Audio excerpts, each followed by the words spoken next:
मी प्रतिक्रिया देतोय, प्रश्नोत्तर करत नाही। सर, अखेर मुंबई अध्यक्षपदासंदर्भातील प्रतीक्षा संपलेली आहे।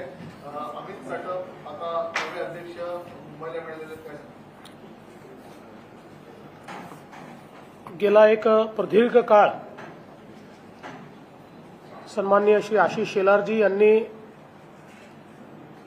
मुंबई विभागाचं अध्यक्षपद अतिशय समर्थपणे सांभाळलं।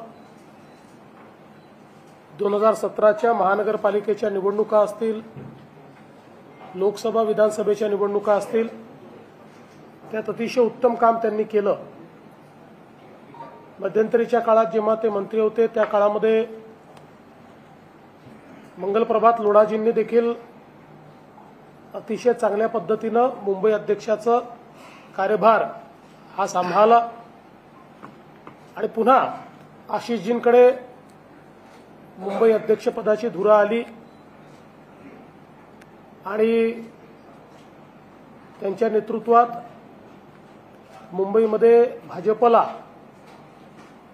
विधानसभेमध्ये अतिशय चांगलं यश मिळालं आणि भारतीय जनता पक्षाने मुंबईतली नंबर 1 ची पार्टी म्हणून पुन्हा एकदा आपलं वर्चस्व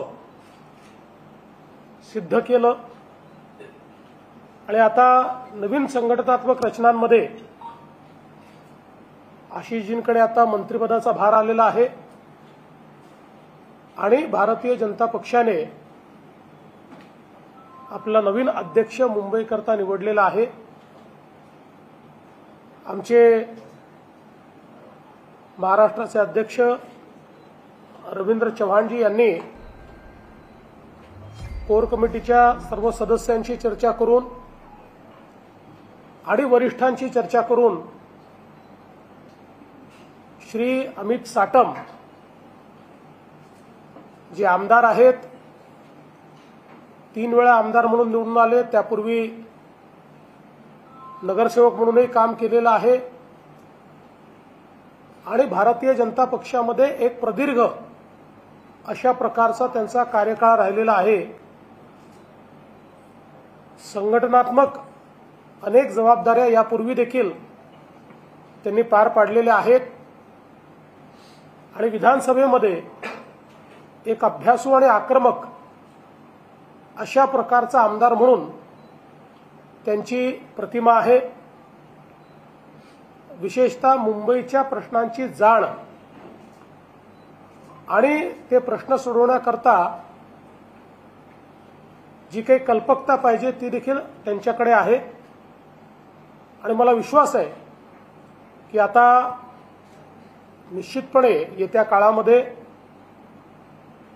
त्यांच्या नेतृत्वामध्ये भारतीय जनता पार्टी मुंबईमध्ये आपली घोडदौड ही राखेल आणि पुन्हा एकदा मुंबई महानगरपालिकेमध्ये महायुतीचीच सत्ता येईल हा विश्वास मला आहे आणि त्याकरता सर्व प्रकारच्या संघटनात्मक जबाबदाऱ्या ते निश्चितपणे चांगल्या पद्धतीने पार पाडतील। मुंबईतले सर्व ज्येष्ठ नेते त्यांच्या पाठीशी आहेत, महाराष्ट्रातलेही सर्व ज्येष्ठ नेते, अध्यक्ष, पूर्व अध्यक्ष सगळे त्यांच्या पाठीशी खंबीरपणे आहेत।